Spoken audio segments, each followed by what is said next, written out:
بسم اللہ الرحمن الرحیم السلام علیکم۔ سچ تو یہ ہے کہ ان دنوں میرے دل میں اس کے لیے نہ تو نفرت کا کوئی کانٹا ہے اور نہ ہی محبت کا کوئی جذبہ۔ بس فی الحال میں خود کو اس خیمے میں اس کے ساتھ بالکل محفوظ تصور کرتی ہوں۔ اس کے علاوہ جس والہانہ انداز میں وہ میری ہر چھوٹی بڑی ضروریات کا خیال رکھتا ہے، میرا خیال ہے کہ اگر میرا کوئی اپنا قریبی عزیز بھی ہوتا تو شاید وہ بھی اتنا میرا خیال نہ رکھتا۔ برسین شاید اس موضوع کو مزید چھیڑنا چاہتی تھی، اس لیے اس نے ایک اور سوال جڑ دیا۔ اگر مستقبل قریب میں تمہارے یہی بدلے ہوئے جذبات تمہیں مزید آگے لے گئے اور تم واقعی کرٹیز کی محبت میں مبتلا ہو گئیں، تب کیا کرو گی؟ اناہیتا نے لمحہ بھر سوچ کر سنجیدگی سے جواب دیا، اگر کبھی زندگی میں ایسا موڑ آیا کہ میں کرٹیز کو چاہنے لگی یا اس کی الفت میں گرفتار ہو گئی تو میں اپنی طرف سے محبت کا اظہار ہرگز نہیں کروں گی، بلکہ میں خاموشی سے انتظار کروں گی کہ وقت کے ساتھ اس کا سلوک اور رویہ میرے متعلق کیسا رہتا ہے۔ ہاں، اگر کسی روز اس نے خود اپنی محبت کا اظہار کر دیا اور میرا ہاتھ تھام کر یہ کہہ دیا کہ تم میری ہو تو میں شاید انکار نہ کر سکوں، لیکن ایسا صرف تبھی ممکن ہوگا جب میرے دل میں اس کے لیے سچی محبت کے جذبات بیدار ہوں گے۔ فی الوقت ایسی کوئی صورتحال نہیں ہے۔ اناہیتا کی یہ دو ٹوک باتیں سن کر برسین اپنی جگہ سے اٹھ کر رخصت ہوتے ہوئے کہنے لگی، میری پیاری بہن اب تم آرام کرو، میں چلتی ہوں، لیکن جاتے جاتے میں تمہیں یہ نصیحت ضرور کروں گی، اگر کرٹیز تمہارا اتنا اچھا خیال رکھتا ہے جیسا کہ تم نے خود تسلیم کیا تو اب تمہارا بھی یہ اخلاقی فرض بنتا ہے کہ جب کبھی موقع ملے تم بھی انسانیت کے ناطے اس کی راحت اور ضرورت کا خیال رکھو۔ اناہیتا نے زبان سے تو کوئی جواب نہ دیا مگر مسکراتے ہوئے اسباب میں گردن ہلا کر اس کی بات کی تصدیق کر دی۔ اس کے ساتھ ہی برسین نے محبت سے اسے گلے لگایا، پیشانی اور چہرہ چوما اور اطمینان بھری مسکراہٹ کے ساتھ اناہیتا کے خیمے سے باہر نکل گئی۔ اسوس کے کشادہ میدانوں میں سکندر اعظم نے اپنے قیام کو خاصا طویل کر دیا تھا اور اس قیام کے دوران وہ کئی ماہ تک شام کے ساحلی علاقوں کا بڑی گہرائی سے جائزہ لیتا رہا۔ وہ اکثر سمندر کی بکھری ہوئی لہروں کو دیکھنے ساحل پر چلا جاتا،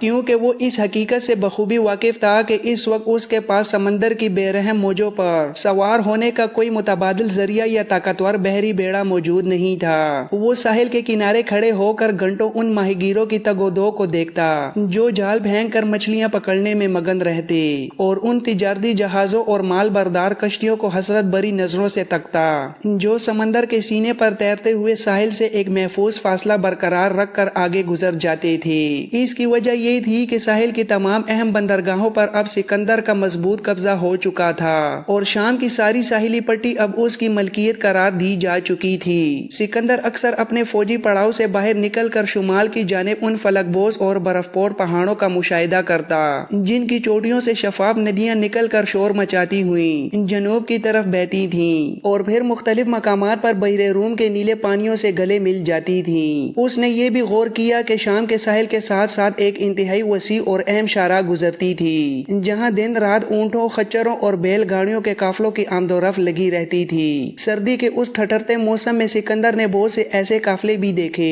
جو موسم سرما کی تلخیوں کے درمیان طلوع ہونے والے سورج کی تپش کو غنیمت جانتے ہوئے حمد و ثنا کے گیت گاتے گزر جاتے تھے۔ شام کا یہ ساحل سکندر کو اپنے وطن مقدونیہ کے ساحل سے یکسر مختلف اور کہیں زیادہ پرکشش نظر آیا، کیونکہ مقدونیہ کے ساحلوں پر اکثر دھند اور کوہر کا پردہ رہتا تھا اور وہاں کے ساحل ویران اور انسانوں سے خالی ہوتے تھے۔ اس کے برعکس شام کا ساحل تو گویا دنیا کا ایک ہرا بھرا باغ اور عالمی تجارت کا سب سے بڑا دروازہ تھا۔ اس نے دیکھا کہ یہاں روزانہ لاکھوں انسان اپنی زندگی کی جدوجہد میں سرگرم رہتے تھے اور تجارتی راستے قافلوں کی چہل پہل سے ہمہ وقت آباد تھے۔ ہزاروں مسافر سمندر کے ساتھ ساتھ اسی شاہراہ پر سفر کرتے ہوئے ان قدیم اور مقدس مندروں کی زیارت کو جاتے جو دور پہاڑی سلسلوں کی بلند ترین چوٹیوں پر بنائے گئے تھے۔ اسوس کے میدانوں میں قیام کے دنوں میں سکندر نے یہ بھی مشاہدہ کیا کہ مقامی باشندے پہاڑوں کے جگر کو چیر کر ان کے اندر سے مضبوط گھروں کی تعمیر کے لیے بھاری پتھر نکالنے کے فن میں بھی مہارت رکھتے تھے۔ مقامی لوگ دریاؤں کی تہوں سے برتن سازی کے لیے لیے نفیس مٹی حاصل کرتے تھے، اور ارض شام کے بلند و بالا اور سیدھے صنوبر کے درختوں نے بھی یونانیوں کو بے حد متاثر کیا تھا۔ وہاں قیام کے دوران سکندر نے دیکھا کہ صنوبر کے یہ دیوہیکل درخت جو آسمان سے باتیں کرتے محسوس ہوتے تھے، بحری جہازوں کی تیاری اور عالیشان عمارتوں کی تعمیر میں ریڑھ کی ہڈی کی حیثیت رکھتے تھے۔ سکندر ساحل سمندر سے گزرنے والے ان قافلوں کو بھی گہری نظر سے دیکھتا جو بھاری برکم پتھر اور صنوبر کے شیطیر سور شہر کی طرف لے کر جاتے تھے۔ شام کے اس ساحل کو سکندر ایک عجیب و غریب اور سیر انگیز ساحل قرار دیتا تھا۔ اکثر تنہائی میں یہ سوچتا رہتا تھا کہ اس زرخیز خطے میں کیا کچھ نیا تعمیر کیا جا سکتا ہے اور یہاں کی زمین سے کیا کچھ اگایا جا سکتا ہے۔ یونان میں اس کے آباء و اجداد کو کبھی ایسے بے پناہ قدرتی وسائل سے مالا مال ساحل سے پالا نہیں پڑا تھا۔ وہ دوسرے یونانیوں کے برعکس ہر چیز میں اس لیے زیادہ دلچسپی لیتا تھا کیونکہ اس نے عظیم فلسفی ارسطو کی درسگاہ میں تربیت پائی تھی اور وہ اس حقیقت سے واقف تھا کہ قدرت کی عطا کردہ ان قوتوں کو انسانیت کے بہترین مقاصد کے لیے استعمال کرنا چاہیے۔ ارسطو نے اسے یہ اہم نقطہ بھی سمجھایا تھا کہ صرف خیالی فکر اور فلسفے میں گم نہیں رہنا چاہیے بلکہ طبیعت کی اس مادی دنیا میں کوئی بھی شے بے مقصد پیدا نہیں ہوئی، ہر شے کا اصل مقصد تلاش کرنا چاہیے، اور جب انسان مقصد کو پا لیتا ہے تبھی وہ حقیقی کامیابی سے ہمکنار ہوتا ہے۔ اسوس کے میدانوں میں قیام کے دوران سکندر کی مالی حالت بھی غیر معمولی طور پر مستحکم ہو چکی تھی۔ دمشق کی فتح کے بعد سونے چاندی اور قیمتی جواہرات کے جو بے پناہ ذخیرے اس کے ہاتھ لگے تھے ان میں سے ایک بڑا حصہ اس نے یونان میں اپنی ماں کی طرف روانہ کر دیا تھا، تاہم اس نے اپنی دوراندیشی کی بنا پر پورے سال کا جنگی خرچ بھی اپنے پاس محفوظ رکھا تھا۔ اس کے علاوہ اسوس کے میدانوں میں قیام کے دوران اس کی عسکری قوت اور ہیبت میں بھی بے پناہ اضافہ ہوا کیونکہ یونان سے کئی نئے لشکر جدید عسکری تربیت مکمل کرنے کے بعد جوگ در جوگ اسوس کے میدانوں میں اس کے ساتھ آ ملے تھے، جس سے اس کی طاقت پہلے سے کئی زیادہ بڑھ گئی تھی۔ اسوس کے انہی وسیع و عریض میدانوں میں ایک روز سکندر اعظم اپنے شاہی خیمے میں گہری سوچ میں بیٹھا ہوا تھا کہ اچانک اس کا قابل اعتماد سالار پارمینو اندر داخل ہوا اور نہایت مؤدبانہ انداز میں اسے مخاطب کر کے کہنے لگا، ایران کے شہنشاہ داریوش کی طرف سے ایک خاص قاصد پیغام لے کر پہنچا ہے اور وہ آپ کی خدمت میں حاضر ہو کر شہنشاہ کا ایک اہم خط پیش کرنے کی اجازت چاہتا ہے۔ سکندر نے جب پارمینو کو قاصد کو اندر لانے کا اشارہ کیا تو ایران کے شہنشاہ داریوش کا نمائندہ بڑے احترام کے ساتھ سکندر کے سامنے حاضر ہوا اور اس کے ہاتھوں میں داریوش کا وہ خط تھما دیا جس میں ایرانی سلطنت کا غرور ٹوٹتا ہوا دکھائی دے رہا تھا۔ اس خط میں ایران کے شہنشاہ نے غیر معمولی عاجزی کا اظہار کرتے ہوئے یہ تجویز پیش کی تھی، اب وقت آ گیا ہے کہ داریوش اور سکندر کے درمیان صلح کی شرائط طے ہو جانی چاہیے اور اس خونریزی کا خاتمہ ہونا چاہیے۔ اپنے اس مکتوب میں ایران کے شہنشاہ نے سکندر کو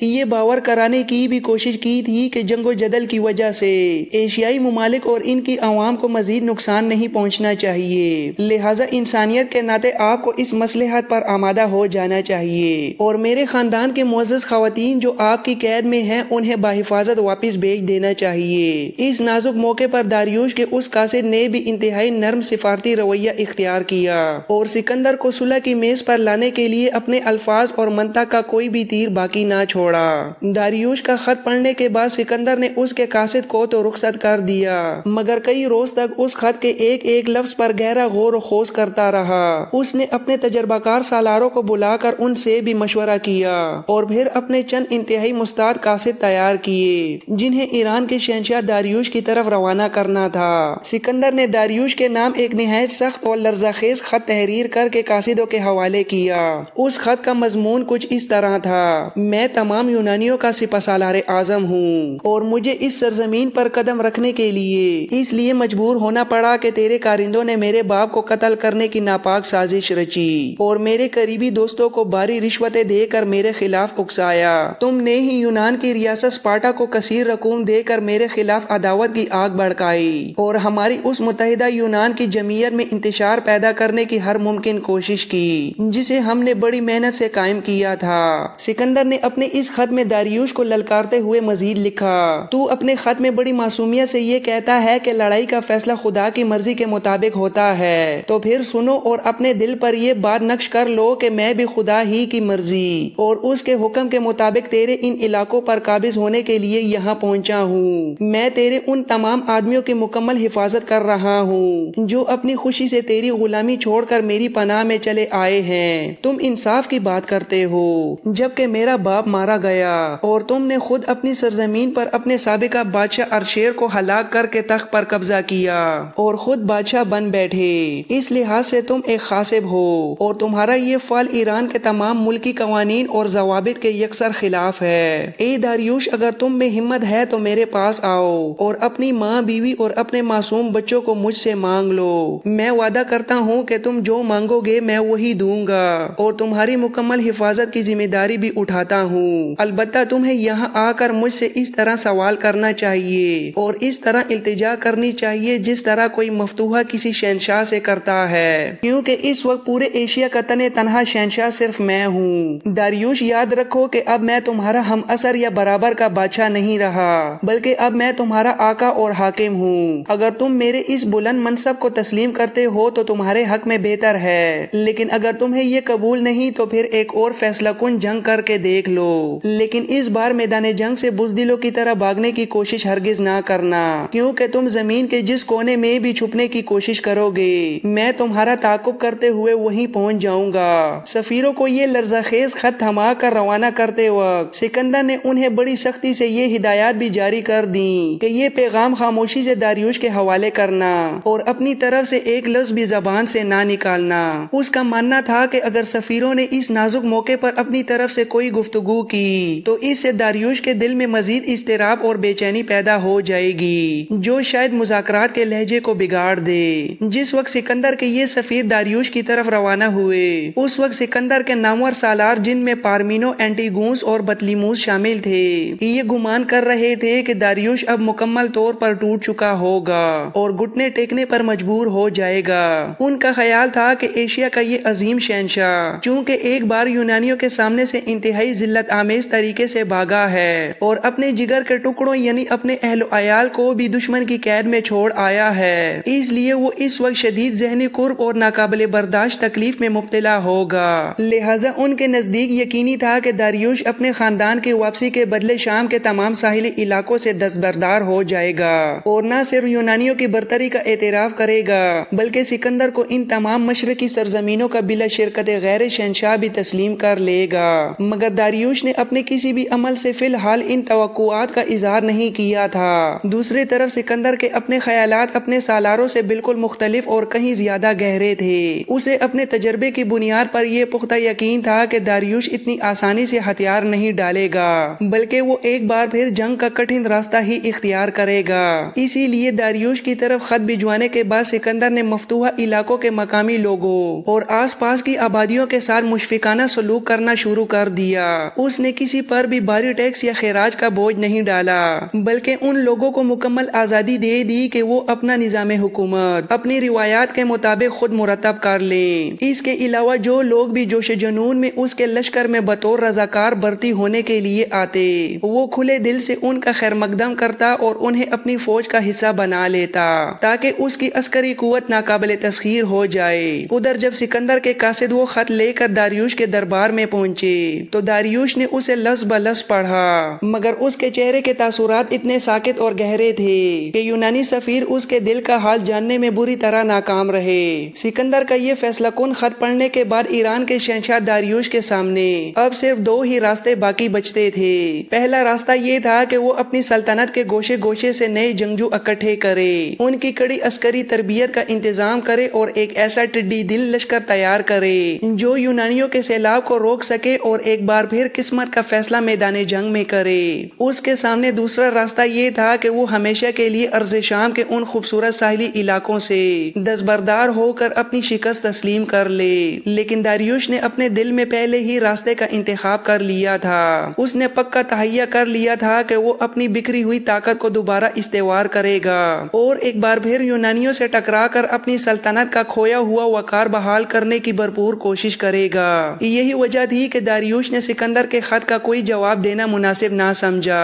اور سکندر کے سفیر خالی ہاتھ واپس لوٹ گئے۔ قاصدوں کی خالی ہاتھ واپسی کے بعد سکندر اعظم نے ایسوس کے میدانوں سے کوچ کا حکم دے دیا۔ اب اس کا اگلا ہدف سیدھا اور سور کے تاریخی شہروں پر قابض ہونا تھا۔ شام کے طویل ساحل پر یہ دونوں شہر اپنی جغرافیائی اور معاشی حیثیت کے اعتبار سے انتہائی اہمیت کے حامل سمجھے جاتے تھے، بالخصوص سور شہر کی دفاعی اور تجارتی اہمیت کا کوئی ثانی نہیں تھا۔ یہ شہر قدیم سامی قبائل کے مسکن تھے، جنہیں تاریخ کے اوراق میں فونیگی اور کنانی کے ناموں سے یاد کیا جاتا ہے۔ یہ لوگ پیدائشی طور پر جرأت مند تاجر تھے، جنہوں نے ہزاروں سال سے سمندر کی بھری لہروں اور خشکی کے کٹھن راستوں پر خطرات کا مردانہ وار مقابلہ کرتے ہوئے تجارت کے میدان میں بے پناہ نفع کمایا تھا۔ اسی تجارت نے نہ صرف انہیں غیر معمولی خوشحالی بخشی، بلکہ انہوں نے اپنے دفاع اور سمندری بالادستی کے لیے عظیم الشان بحری بیڑے بھی تیار کر لیے تھے، جن کی بدولت وہ پورے خطے میں ایک ناقابل تسخیر قوت بن کر ابھرے تھے۔